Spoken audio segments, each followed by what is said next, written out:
دا جنۍ چې دنو په 12 بجې به د خپل خاوند د خوانه پاسېده او په ګیټ باندې به بهر ته ووتله. تقریبا 2 غنټې پس چې دنو دا جنۍ به چې دنو کور ته واپس رااله او د خپل خاوند خواته به سملاسته. په درېیمه شپه پسې د خاوند چې دنو سار واچاوه او د چا سره ونیوه او بیا ورسره څه کار وکړو.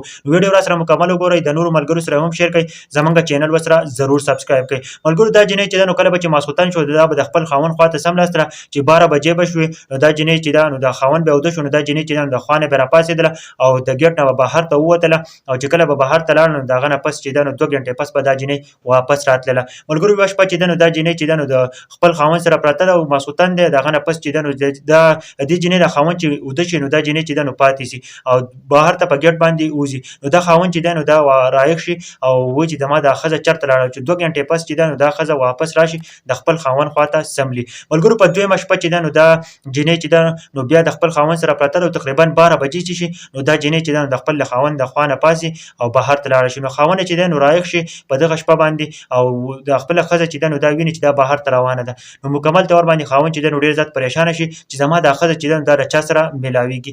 واپس چې 2 غنټې چې وشوې نو دا جنۍ چې ده نو واپس راغله او د خاوند یې ځان غلی کړو چې زه نه یم لکه زه وده یم او دا جنۍ چې ده نو د خپل خاوند خواته سملاستله. ملګرو چې کله سهار شو نو دا هلک چې ده نو واپس لاړ، په واپس کې ډېر زیات پریشانه دی چې زما دا ښځه چېرته ځي او د چا سره میلاویږي. نو مکمل طور باندې پریشانه دی چې کله دا کور ته راغی، ماښام ټیم دی، ښځه ورله روټۍ راخلي خو دا روټۍ هم زړه ته نه کېږي. مکمل طور باندې پریشانه دی چې کله ماسخوتن شو دا جنۍ چې ده نو دا هلک او دا جنۍ چې سملاسته دی، هلک چې دی نو ځان غلی کړی دی که نه، دا وایي چې زه ورپسې څار کوم په دې شپه چې زما دا ښځه د چا سره میلاویږي او چېرته ځي. نو دا هلک چې دی نو ځان یې غلی کړی چې کله 12 بجې شوې که نه، دا ښځه یې پام وکړي چې زما خاوند وده دی که نه، چې کله هغه پام وکړي نو خاوند یې ځان غلی کړی نو دا جنۍ چې ده نو دا پاسې په ګیټ باندې بهر ته وځي.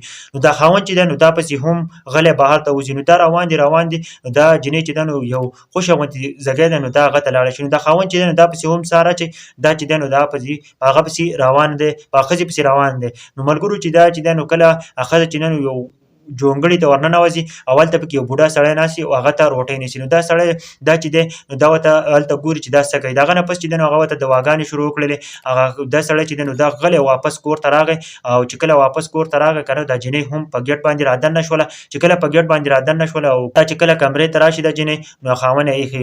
ملګرو خاوند ته خبرې کوي خو خاوند ورته وایي چې بس ته خبرې مه کوه او ما چې دی نو هر څه ما په خپلو سترګو باندې ولیدله، زه ستا نه معافي غواړم، ما په تا باندې شک کاوه خو تا چې کوم کار کاوه تا نیک کار کاوه نو زه ستا نه معافي غواړم. ملګرو نو په دې ویډیو کې موږ له ډېر زیات عبرت دی چې چېرته هم په چا باندې شک نه کوئ، چې د یوې خبرې نه صحیح نه خبر نو چېرته هم په چا باندې شک نه کوئ. دې جنۍ چې دی نو د یو مدد کولو او دې خاوند چې دی نو دې په شک کولو چې دا جنۍ چېرته ځي، د چا سره میلاویږي د یار سره، خو چې هغه په خپل حقیقت ولید نو جنۍ چې دی نو هغه له شاباشي ورکړو چې تا یو نیک کار کړی دی، داسې کار په مخه کوه. دې بوډا بابا له چې دی نو دې له خوراک ورکوه او بل دا چې هغه ورته ډېرې زیاتې دواګانې کولې. نو زما دا ویډیو پیغام د ټولو پښتنو سره شیر کړئ، چېرته هم په چا باندې شک مه کوئ. په دې ویډیو کې ډېر زیات عبرت ومال چې تاسو ته پته ولګي چې شک به چېرته هم په چا باندې نه کوئ چې صحیح حقیقت نه خبر.